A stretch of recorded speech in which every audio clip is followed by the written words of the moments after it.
السلام علیکم ورحمۃ اللہ وبرکاتہ۔ عزیز دوستو، ہمارے آج کے صحابی ہیں حضرت اسامہ بن زید رضی اللہ تعالی عنہ۔ آپ کا نام اسامہ، کنیت ابو محمد، والد کا نام زید بن حارثہ رضی اللہ تعالی عنہ۔ ہجرت سے 7 سال پہلے آپ کی پیدائش مکہ میں ہوئی۔ آپ کے والد زید رضی اللہ تعالی عنہ نبی کریم صلی اللہ علیہ وآلہ وسلم کے محبوب غلام اور منہ بولے بیٹے تھے۔ آپ رضی اللہ تعالی عنہ کی والدہ کا نام برکہ رضی اللہ تعالی عنہا اور بعض جگہ پر برکت نام لکھا گیا ہے۔ آپ رضی اللہ تعالی عنہا حبشی عورت تھی اور ام ایمن کے نام سے مشہور تھی۔ آپ رضی اللہ تعالی عنہا نبی کریم صلی اللہ علیہ وآلہ وسلم کی والدہ ماجدہ کی کنیز رہ چکی تھی، اور آپ کو یہ شرف بھی حاصل ہوا کہ جب نبی کریم صلی اللہ علیہ وآلہ وسلم کی والدہ ماجدہ آمنہ کا انتقال ہوا تو انہوں نے نبی کریم صلی اللہ علیہ وآلہ وسلم کو اپنی گود میں لے لیا اور آپ وسلم کی نگہداشت کی۔ آپ وسلم اکثر فرمایا کرتے تھے کہ ام ایمن میری ماں کی مانند ہے اور یہ میرے اہل بیت میں سے ہے۔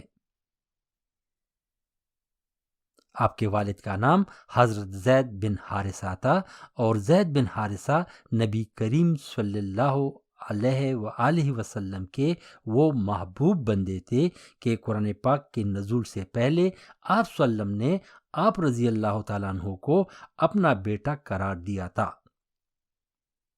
اور آپ رضی اللہ تعالیٰ عنہ نے رازدان رسول صلی اللہ علیہ وآلہ وسلم ہونے کی بھی سعادت پائی۔ اسامہ رضی اللہ تعالیٰ عنہ کی پیدائش پر نبی کریم صلی اللہ علیہ وآلہ وسلم نے بہت خوشی کا اظہار کیا، جس کی وجہ سے تمام صحابہ کرام نے بھی بہت خوشی منائی، کیونکہ ان کو اللہ کے رسول کی خوشی دنیا کے ہر چیز پر مقدم تھی۔ حضرت اسامہ رضی اللہ تعالیٰ عنہ حضور نبی کریم صلی اللہ علیہ وآلہ وسلم کے نواسے حضرت حسن رضی اللہ تعالیٰ عنہ کے ہم عمر تھے۔ حضرت حسن رضی اللہ تعالیٰ عنہ اپنے نانا نبی کریم صلی اللہ علیہ وآلہ وسلم کی طرح حسین و جمیل تھے، اور اسامہ رضی اللہ تعالیٰ عنہ کی رنگت اور شکل اپنی والدہ ام ایمن کی مانند تھی، چپٹا ناک اور سیاہ رنگ، لیکن رسول کریم صلی اللہ علیہ وآلہ وسلم ان دونوں سے یکساں پیار کرتے تھے۔ شفقت بھرے انداز میں اسامہ کو ایک ران پر بٹھا لیتے تھے اور حسن رضی اللہ تعالیٰ عنہ کو دوسری ران پر۔ کبھی دونوں کو سینے سے لگاتے اور یہ دعا کرتے، الہی میں ان دونوں بچوں سے محبت کرتا ہوں، تو بھی انہیں اپنا محبوب بنا لے۔ اسامہ رضی اللہ تعالیٰ عنہ کے ساتھ حضرت نبی کریم صلی اللہ علیہ وآلہ وسلم کو بہت پیار تھا۔ ایک دفعہ اسامہ رضی اللہ تعالیٰ عنہ دروازے کے دہلیز پر لڑکھڑا کر گر پڑے، جس سے ان کی پیشانی پر زخم آیا اور خون بہنے لگا۔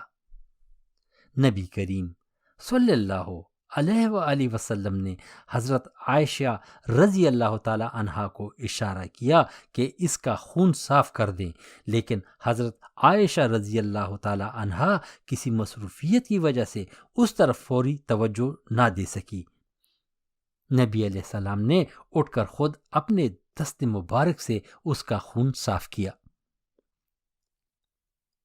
جس طرح بچپن میں حضرت اسامہ رضی اللہ تعالیٰ عنہ آپ صلی اللہ علیہ وسلم نے پیار کیا، اسی طرح جوانی میں بھی ان کے سر پر شفقت کا ہاتھ رکھا۔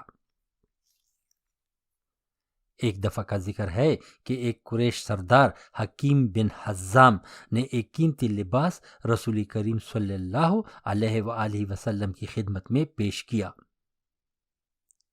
اس نے یہ لباس یمن سے 50 دینار میں خریدا تھا، کیونکہ یہ لباس شاہ یمن کے لیے بطور خاص تیار کیا گیا تھا۔ آپ نبی کریم صلی اللہ علیہ وآلہ وسلم نے یہ تحفہ لینے سے انکار کر دیا، کیونکہ حکیم بن حزام ان دنوں میں مشرک تھا۔ البتہ آپ صلی اللہ علیہ وسلم نے اس سے وہ لباس قیمتاً خرید لیا، اور یہ بہترین لباس آپ صلی اللہ علیہ وسلم نے صرف ایک مرتبہ جمعے کے روز پہنا، پھر اسامہ بن زید کو عطا کر دیا، اور آپ رضی اللہ تعالیٰ عنہ یہ لباس پہن کر صبح و شام اپنے ساتھیوں کے پاس آیا کرتے تھے۔ جب اسامہ بن زید رضی اللہ تعالیٰ عنہ جوان ہوئے تو عمدہ عادات اور اعلیٰ اخلاق سے مزین تھے، اور اس کے علاوہ حد درجہ کے ذہین، بہادر، دانشمند، پاک دامن، نرم خو اور پرہیزگار انسان تھے۔ ان اوصاف کی وجہ سے لوگوں کی نگاہ میں پسندیدہ شخصیت قرار دیے گئے تھے۔ غزوہ احد میں اپنے ہم عمر بچوں کے ہمراہ میدان جہاد کی طرف نکلے۔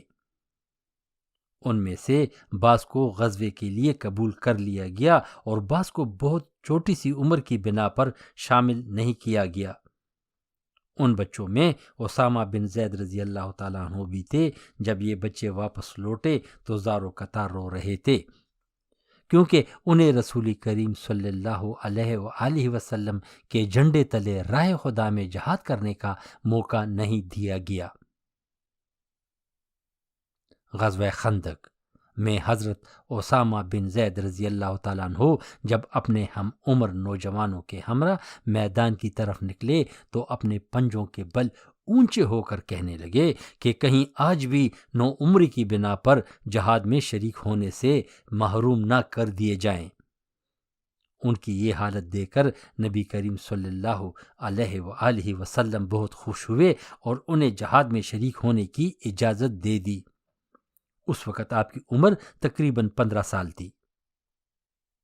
البتہ فتح مکہ کے موقع پر آپ رضی اللہ تعالیٰ عنہ اور صحابہ کرام اجمعین کی طرح اس میں شامل تھے، اور بیت اللہ میں اس شان سے داخل ہوئے کہ حضرت نبی کریم صلی اللہ علیہ وآلہ وسلم کے ساتھ ان کی سواری پر سوار تھے، اور اسی طرح آپ صلی اللہ علیہ وسلم اور اسامہ رضی اللہ تعالیٰ عنہ، حضرت بلال رضی اللہ تعالیٰ عنہ اور عثمان بن طلحہ رضی اللہ تعالیٰ عنہ ایک ساتھ خانہ کعبے کے دروازے میں داخل ہوئے، اور ان کے بعد دروازہ بند کر لیا گیا۔ دوسری جگہ یہ روایت ہے کہ آپ صلی اللہ علیہ وسلم کے ساتھ 2 اصحابہ کرام کعبہ کے اندر گئے تھے، ایک حضرت بلال اور دوسرا اسامہ رضی اللہ تعالی عنہ، اور جیسے ہی آپ کعبے سے نکلے تو حضرت عمر بھاگ کر ان کے پاس گئے اور بلال سے پوچھا کہ اللہ کے رسول صلی اللہ علیہ وسلم نے کس ستون کے ساتھ نماز ادا کی، اور پھر اسی جگہ آپ عمر رضی اللہ تعالیٰ عنہ نے بھی 2 رکعت پڑھی۔ آپ رضی اللہ تعالیٰ عنہ فرماتے ہیں کہ جب اللہ کے رسول مکہ میں داخل ہو رہے تھے تو ان کا سر اتنا جھکا ہوا تھا کہ اونٹ کے کجاوے کے ساتھ لگ رہا تھا۔ دوسری دفعہ آپ حجۃ الوداع کے موقع پر بھی اللہ کے رسول صلی اللہ علیہ وآلہ وسلم کے ساتھ اونٹ پر بیٹھے تھے، اور آپ ہی کی وجہ سے عرفات سے مزدلفہ کی روانگی میں دیری ہو گئی تھی، جس کی وجہ سے اس وقت چند منافقین نے آپ کے خلاف نازیب الفاظ استعمال کیے کہ اس بندے کی وجہ سے روانگی میں دیری ہو گئی۔ بعد میں آپ رضی اللہ تعالیٰ عنہ اللہ کے رسول کے ساتھ اسی اونٹ پر مدینہ واپس آئے۔ اس سفر کے دوران حضرت جابر ابن عباس بھی نبی کریم صلی اللہ علیہ وآلہ وسلم کے ساتھ اونٹ پر سواری کا شرف حاصل کیا۔ آپ ایک دفعہ اپنی غلطیوں کا ذکر کچھ اس طرح فرماتے ہیں کہ حضور نبی کریم صلی اللہ علیہ وآلہ وسلم نے ہم لوگوں کو ہرہ کے علاقے کی طرف بھیجا اور میں ان کا سپہ سالار تھا۔ یہ واقعہ 9 ہجری کا ہے۔ صبح کو دشمنوں سے مقابلہ ہوا، دشمن ہضمیت کھا کر بھاگ گئے۔ میں نے اور ایک انصاری نے ایک شخص کا تعاقب کیا، جب وہ ضد میں آ گیا تو لا الہ الا اللہ پکار اٹھا۔ اس کے اس اعلان پر انصاری نے ہاتھ روک لیا، مگر میں نے نیزوں سے اس کا کام تمام کر دیا۔ واپسی پر جب نبی کریم صلی اللہ علیہ وآلہ وسلم کو واقعہ کے بارے میں معلوم ہوا تو فرمایا کہ اسامہ، تم نے ایک شخص کو کلمہ طیبہ پڑھنے کے بعد قتل کر دیا۔ میں نے عرض کیا اس نے اپنے بچاؤ کے لیے ایسے کیا تھا۔ آپ صلی اللہ علیہ وسلم نے یہ عذر ناقابل قبول سمجھا اور بار بار اس جملے کو دہراتے رہے، یہاں تک کہ مجھ کو اتنی ندامت ہوئی کہ دل میں کہنے لگا کاش آج سے پہلے اسلام نہ لایا ہوتا۔ اللہ کے رسول صلی اللہ علیہ وآلہ وسلم نے یہ بھی فرمایا کہ اسامہ، تم اس کا سینہ چیر کر دیکھ لیتے کہ آیا وہ مسلمان ہوا ہے یا نہیں۔ اس کا مطلب یہ تھا کہ مسلمان ہونے کے لیے کلمہ ہی کافی ہے، باقی اللہ کو معلوم ہے کہ وہ دل سے مسلمان ہوا ہے یا نہیں۔ یہ کام تمہارا نہیں تھا کہ وہ سچا ہے کہ جھوٹا۔ اور پھر قیامت کے دن تم اللہ کو کیا جواب دو گے؟ جنگ موتا۔ جنگ موتا میں حضرت اسامہ رضی اللہ تعالیٰ عنہ نے اپنے باپ زید بن حارثہ رضی اللہ تعالیٰ عنہ کی قیادت میں جہاد کیا۔ اس وقت ان کی عمر 18 سال سے کم تھی۔ اپنی آنکھوں سے اپنے باپ کی شہادت کا منظر دیکھا، لیکن حوصلہ نہیں ہارا، بلکہ جعفر بن ابی طالب رضی اللہ تعالیٰ عنہ کی قیادت میں کفار سے نبر و آزما رہے، یہاں تک کہ یہ سپہ سالار بھی اللہ کی راہ میں شہید ہو گئے۔ پھر عبداللہ بن رواح رضی اللہ تعالیٰ عنہ نے قیادت سنبھالی، لیکن تھوڑی دیر بعد یہ بھی شہید ہو گئے۔ تو پھر حضرت خالد بن ولید کے جھنڈے تلے کفار سے ان کو نبر و آزمائی کا موقع ملا، اور اس کے بعد خالد بن ولید رضی اللہ تعالیٰ عنہ نے ایسی جنگی حکمت عملی اختیار کی کہ جس سے یہ لشکر اسلام دشمن کے آہنی پنجے سے نکلنے میں کامیاب ہو گئے۔ حضرت اسامہ بن زید رضی اللہ تعالیٰ عنہ نے اپنے باپ کے جسد خاکی کو سرزمین شام میں سپرد خاک کرنے کے بعد اسی تیز رفتار گھوڑے پر سوار ہو کر مدینہ طیبہ واپس پہنچے۔ سن 11 ہجری کو رسول کریم صلی اللہ علیہ وآلہ وسلم نے رومیوں سے جنگ کرنے کے لیے لشکر اسلام کی تیاری کا حکم صادر فرمایا۔ اس لشکر میں حضرت ابو بکر صدیق، حضرت عمر رضی اللہ تعالیٰ عنہ، حضرت سعد ابن ابی وقاص اور حضرت ابو عبیدہ بن جراح رضی اللہ تعالیٰ عنہ جیسے جلیل القدر صحابہ کرام موجود تھے، لیکن حضور نبی کریم صلی اللہ علیہ وآلہ وسلم نے اس لشکر کا امیر حضرت اسامہ بن زید کو مقرر کیا، جبکہ ان کی عمر اس وقت تقریباً 20 سال تھی۔ اس موقع پر بعض لوگوں کو یہ ناگوار ہوا اور انہوں نے کہا کہ رسول اللہ صلی اللہ علیہ وآلہ وسلم نے ایک لڑکے کو مہاجرین اولین پر امیر بنایا۔ جب آپ صلی اللہ علیہ وسلم کو خبر ہوئی تو اس سے آپ صلی اللہ علیہ وسلم کو بہت تکلیف پہنچی، اور اس بیماری کی حالت میں سر میں پٹی باندھے ہوئے نکلے اور منبر پر چڑھ کر مختصر تقریر فرمائی کہ اسامہ بن زید کو امیر لشکر بنانے پر کچھ لوگ نکتہ چینیاں کر رہے ہیں، مجھے اس کی اطلاع مل گئی ہے۔ اسامہ کی امارت پر یہ کوئی نیا واقعہ نہیں، تم لوگ اس سے پہلے اس کے باپ کی امارت پر اعتراض کرتے تھے۔ خدا کی قسم وہ افسری کا سزاوار تھا، اور اس کے بعد اس کا لڑکا افسری کا سزاوار ہے۔ وہ مجھ کو بہت محبوب تھا اور یہ بھی ہر حسن زن کے لائق ہے، اس لیے تم لوگ اس کے ساتھ بھلائی سے پیش آؤ، وہ تمہارے بہتر لوگوں میں سے ہیں۔ اس تقریر کے بعد آپ صلی اللہ علیہ وسلم واپس اپنی شان اقدس میں تشریف لے گئے۔ اس سریہ کی پہلی منزل مدینہ کے قریب جرف نامی وادی تھی۔ حضرات، مدینہ سے جو بھی لشکر یا قافلہ روانہ ہوتا تو ان کا پہلا پڑاؤ جرف پر ہوتا۔ عزیز و اقارب اس جگہ تک اپنے عزیزوں کے ساتھ جاتے تھے، وہاں سے ان کو رخصت کرتے تھے اور پہاڑی پر چڑھ کر ان کو ہاتھ ہلا ہلا کر رخصت کرتے اور اس کے بعد واپس مدینہ آتے۔ اس لیے لشکر کے لوگوں کا آنے جانے کا سلسلہ جاری رہا۔ لوگ نبی کریم صلی اللہ علیہ وآلہ وسلم کی خدمت میں حاضر ہوتے اور رخصت ہو کر واپس لشکر میں چلے جاتے تھے۔ اسامہ رضی اللہ تعالیٰ عنہ حضرت نبی کریم صلی اللہ علیہ وآلہ وسلم کو بیمار چھوڑ کر گئے تھے، اس لیے وہ بھی دیکھنے آ جاتے تھے۔ اتوار کے دن نبی کریم صلی اللہ علیہ وآلہ وسلم کا مرض بڑھ گیا۔ حضرت اسامہ رضی اللہ تعالیٰ عنہ منزلگاہ سے مزاج پرسی کے لیے آئے تھے۔ اس وقت آپ صلی اللہ علیہ وسلم پر غفلت طاری تھی۔ اسامہ نے آ کر بوسہ دیا۔ آپ صلی اللہ علیہ وسلم بالکل خاموش تھے، تاہم دعا کے لیے اسامہ کے لیے اپنا دست مبارک آسمان کی طرف اٹھائے اور حضرت اسامہ پر رکھتے تھے۔ اسامہ رضی اللہ تعالیٰ عنہ ملاقات کے بعد واپس لشکرگاہ چلے گئے اور دوسرے دن دیکھنے کے لیے صبح کے وقت پھر تشریف لے آئے۔ اس دن افاقہ تھا۔ آپ نے اسامہ رضی اللہ تعالیٰ عنہ کو روانگی کا حکم دے دیا، چنانچہ انہوں نے لشکر کو کوچ کا حکم دے دیا، لیکن قبل اس کے کہ حضرت اسامہ جرف سے روانہ ہو کہ ان کی اماں ام ایمن نے کہلوا بھیجا کہ نبی کریم صلی اللہ علیہ وآلہ وسلم کا آخری وقت ہے اور اس دنیا فانی کو چھوڑ رہے ہیں، اس لیے فوراً مدینہ چلے آؤ۔ چنانچہ اسی وقت حضرت عمر، حضرت ابو عبیدہ اور حضرت اسامہ مدینہ واپس پہنچے۔ اس وقت نبی کریم صلی اللہ علیہ وآلہ وسلم رحلت فرما چکے تھے۔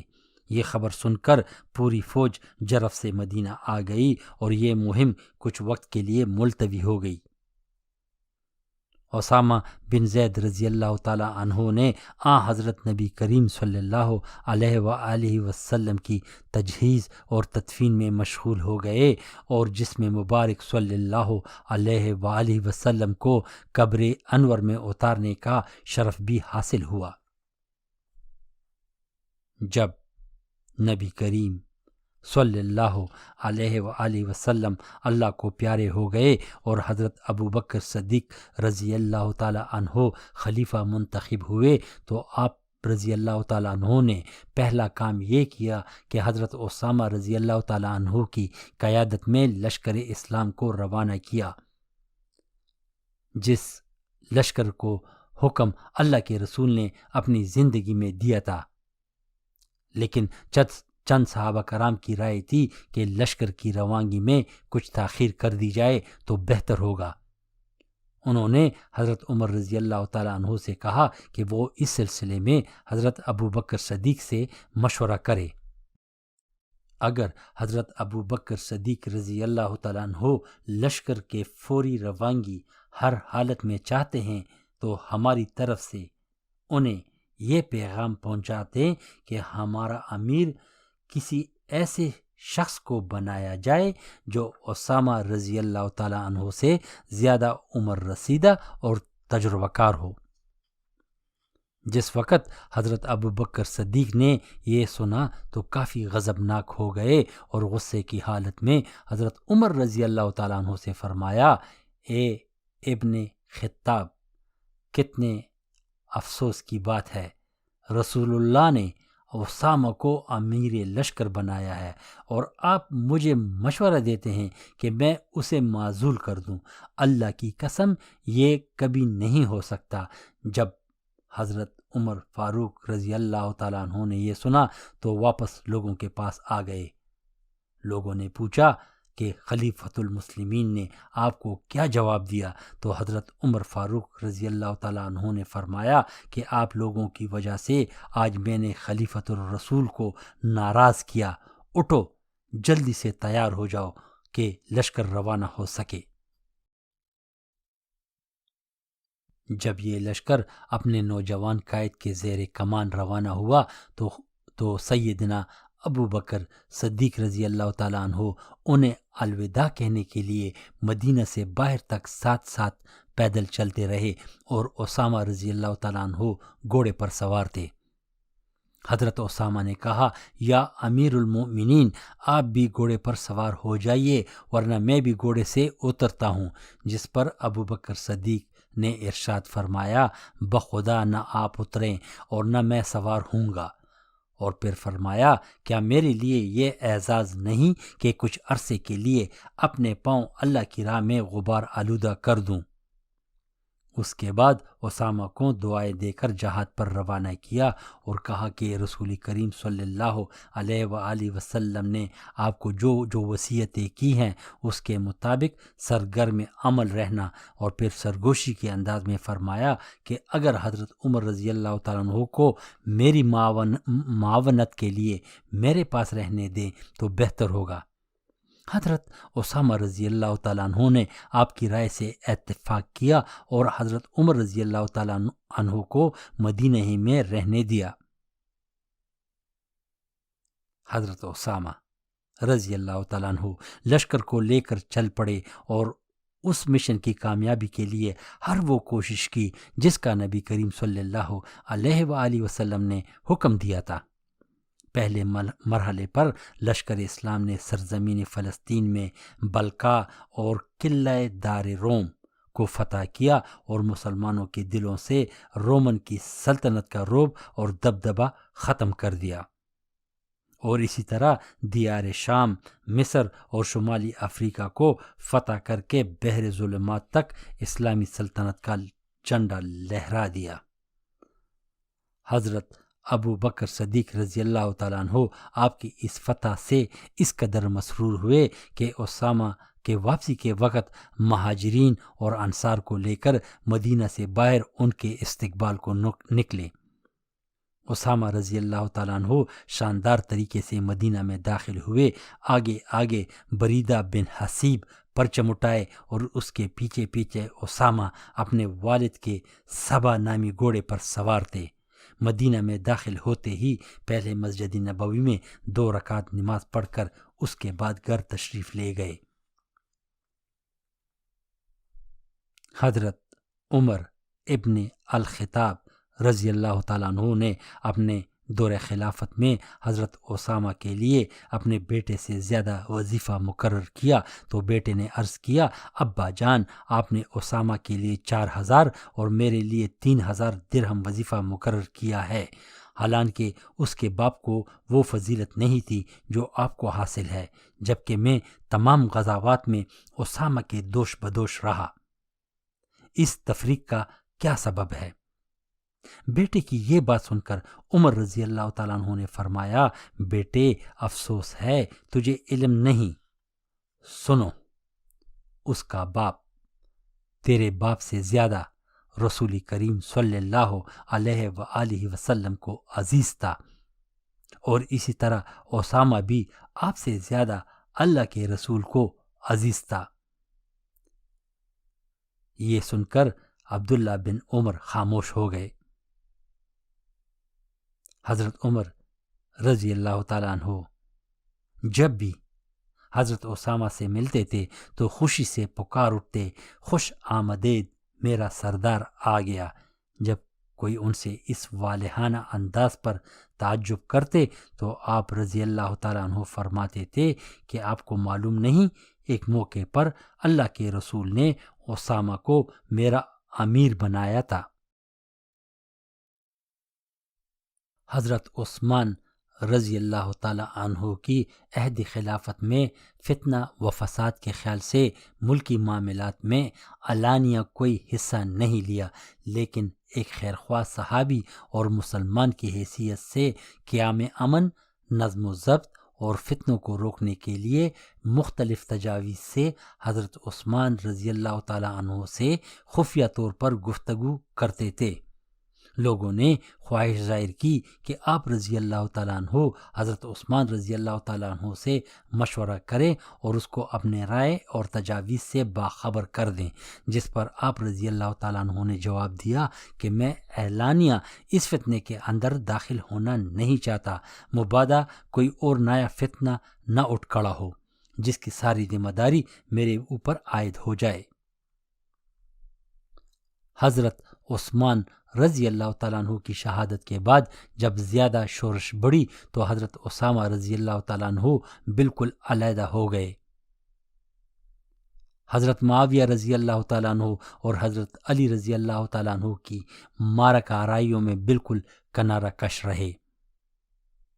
ایک دفعہ حضرت علی رضی اللہ تعالیٰ عنہ کے پاس کہلا بھیجا کہ اگر آپ شیر کے گاڑے میں گھستے تو میں بھی بخوشی آپ کے ساتھ شامل ہوتا، لیکن اس معاملے میں حصہ لینا پسند نہیں کرتا، حالانکہ آپ رضی اللہ تعالیٰ عنہ حضرت علی رضی اللہ تعالیٰ عنہ کو حق پر سمجھتے تھے اور آخر دم تک اس غیر جانبداری پر کف افسوس کہتے تھے۔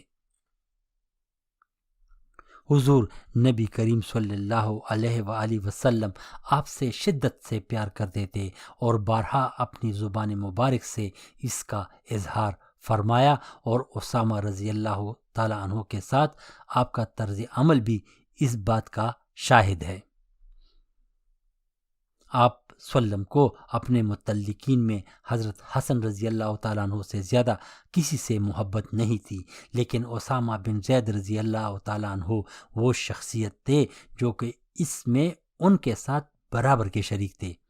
اللہ کے رسول ایک زانوں پر اسامہ اور ایک پر حسن رضی اللہ تعالیٰ عنہ کو بٹھاتے تھے اور دونوں کو ملا کر فرماتے تھے، خدایا میں ان دونوں سے محبت کرتا ہوں، اس لیے تو بھی محبت فرما۔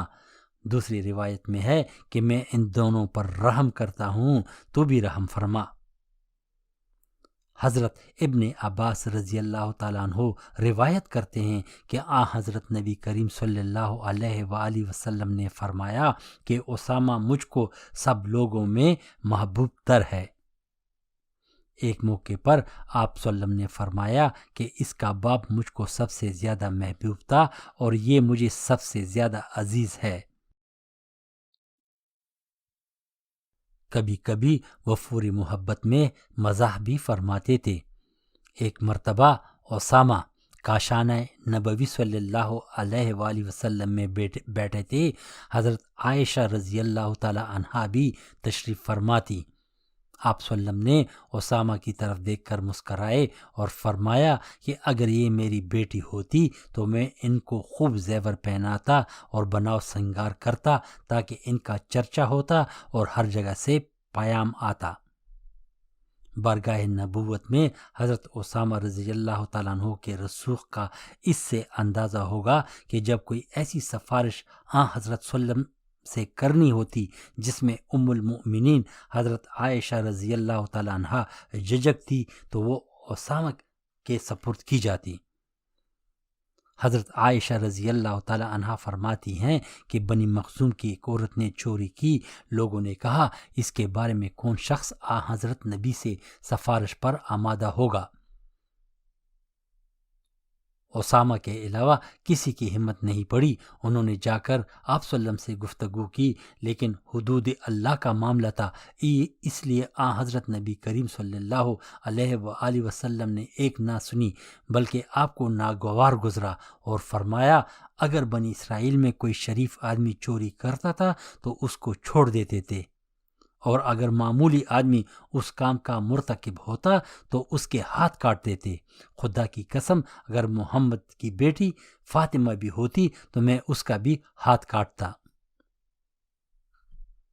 اسامہ رضی اللہ تعالیٰ عنہ نبی کریم صلی اللہ علیہ وآلہ وسلم کے محرم راز اور معتمد علیہ تھے۔ ان کی حیثیت اہل بیت میں خاندان کے ایک فرد جیسے تھی۔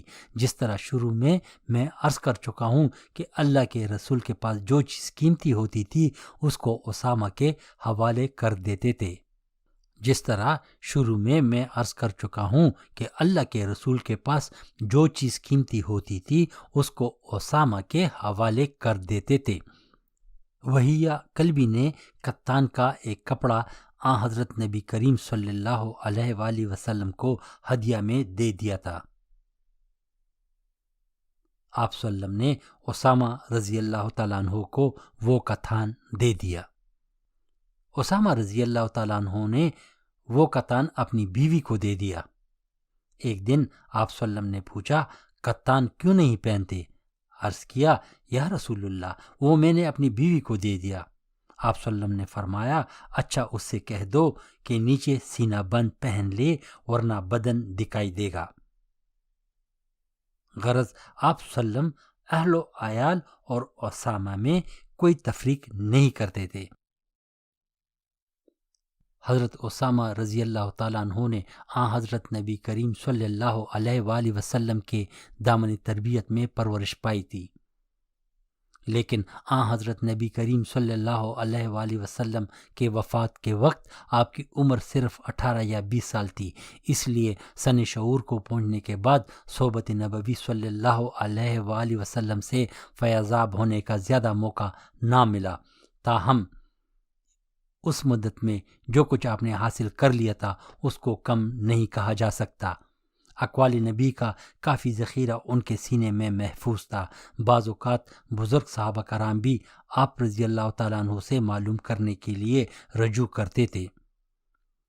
حضرت سعد ابن ابی وقاص کو جب طاعون کے متعلق کوئی حکم نہ ملا تو آپ نے حضرت اسامہ رضی اللہ تعالیٰ عنہ سے دریافت کیا کہ آپ نے حضرت نبی کریم صلی اللہ علیہ وآلہ وسلم سے طاعون کے بارے میں کچھ سنا ہے؟ تو انہوں نے بتایا کہ حضرت صلی اللہ علیہ وآلہ وسلم فرماتے تھے کہ طاعون ایک قسم کا عذاب ہے جو کہ بنی اسرائیل کے ایک طبقے پر بھیجا گیا تھا، اس لیے جب تم لوگ سنو کہ فلانی جگہ طاعون پھیلا ہے تو وہاں نہ جاؤ، اور خود اگر تمہارے ہاں یہ وبا پھیلی تو وہاں سے بھاگنے کی نیت سے نہ نکلو۔ آپ رضی اللہ تعالیٰ عنہ کے عمل سے دوسرے لوگ سند لاتے تھے۔ حضرت میمونہ رضی اللہ تعالیٰ عنہا نے اپنے ایک عزیز کا آزار بند بہت نیچے دیکھا تو اس کو ملامت کیا، جس پر انہوں نے جواب دیا کہ میں نے اسامہ بن زید رضی اللہ تعالیٰ عنہ کو نیچا آزار بند پہنے دیکھا ہے۔ حضرت میمونہ رضی اللہ تعالیٰ عنہا نے کہا، تم جھوٹ کہتے ہو، یہ ممکن نہیں کہ ان کا پیٹ بھاری تھا اس لیے اس پر آزار بند نہ ٹھہرتا اور نیچے کھسک جاتا تھا۔ آپ کے اخلاق اور عادات پر نبی کریم صلی اللہ علیہ وآلہ وسلم کی پرورش کی وجہ سے خاصا اثر پڑا تھا، اور ان میں ان کی صلی اللہ علیہ وآلہ وسلم کی عادات کی جھلک عموماً نظر آ جاتی تھی۔ آپ رضی اللہ تعالیٰ عنہ کاشیان نبوت صلی اللہ علیہ وآلہ وسلم میں کثرت سے آتے جاتے تھے، اور اکثر سفر میں بھی ہم رکابی کا شرف حاصل ہوتا، اس لیے خدمت نبوی کا زیادہ موقع ملتا۔ اکثر وضو وغیرہ کے لیے پانی ڈالنے کی خدمت بھی سر انجام دیتے تھے۔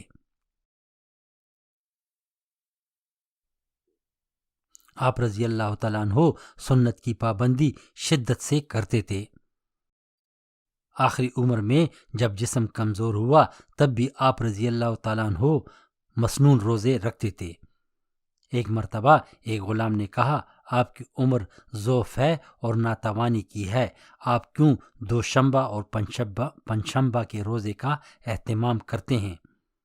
آپ رضی اللہ تعالیٰ عنہ نے فرمایا کہ حضرت صلی اللہ علیہ وسلم ان دنوں میں روزہ رکھتے تھے۔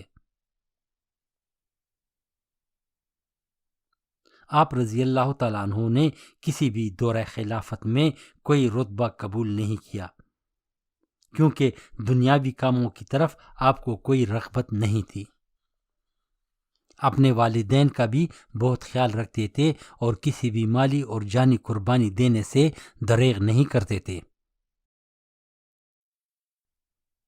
محمد بن سیر روایت کرتے ہیں کہ حضرت عثمان رضی اللہ تعالیٰ عنہ کے عہد خلافت میں کھجور کی درخت کی قیمت تقریباً 1000 درہم تک پہنچ گئی تھی۔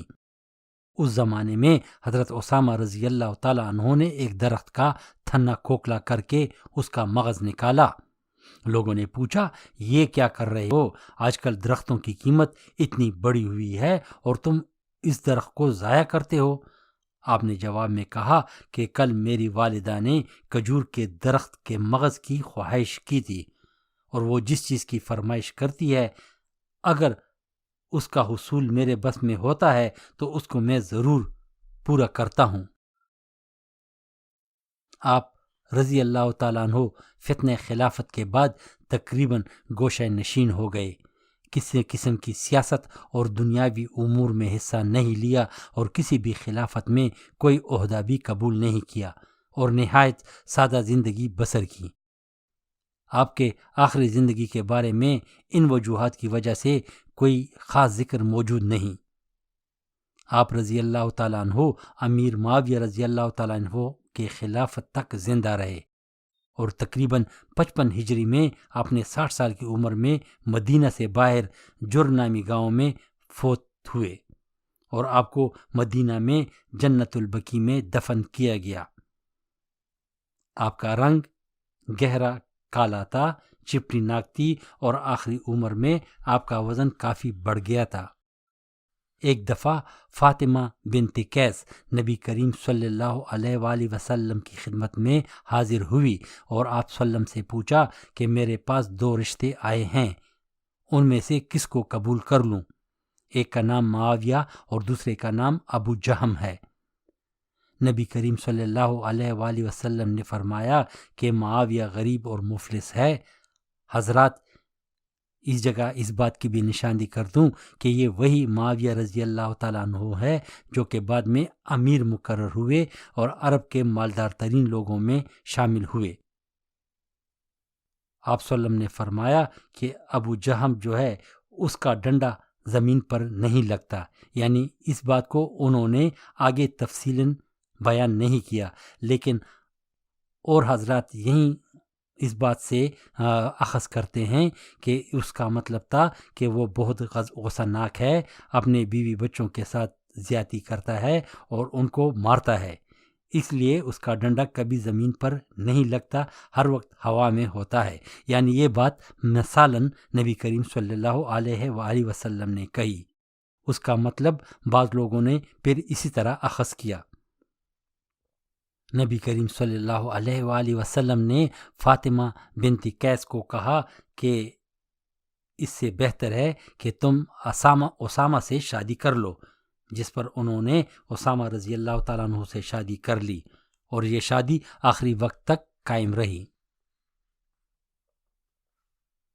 پہلی شادی آپ نے 14 سال کی عمر میں نبی کریم صلی اللہ علیہ وآلہ وسلم نے زینب بنت کنتیلہ سے خود کروائی تھی، لیکن حضرت اسامہ رضی اللہ تعالیٰ عنہ نے بعد میں ان کو طلاق دے دی۔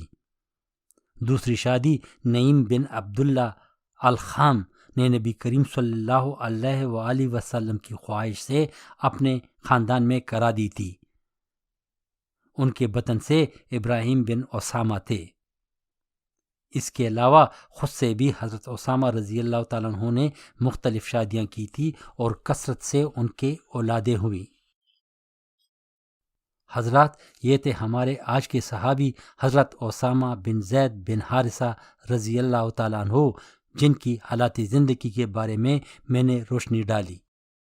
اس ویڈیو کا دوسرا حصہ ضرور دیکھیں، جس میں نے حضرت ام ایمن رضی اللہ تعالیٰ عنہ کے حالات زندگی کے بارے میں حالات اور واقعات بیان کیے ہیں۔ امید ہے اس ویڈیو سے آپ مستفید ہوئے ہوں گے۔ آپ سے درخواست ہے کہ اس ویڈیو کو لائک کریں اور سبسکرائب کریں۔ اللہ ہمیں توفیق دے کہ ہم اچھی باتوں کو پھیلانے کی کوشش کریں اور اچھی باتوں پہ عمل بھی کریں۔ والسلام، صلاح الدین غازی، کینیڈا۔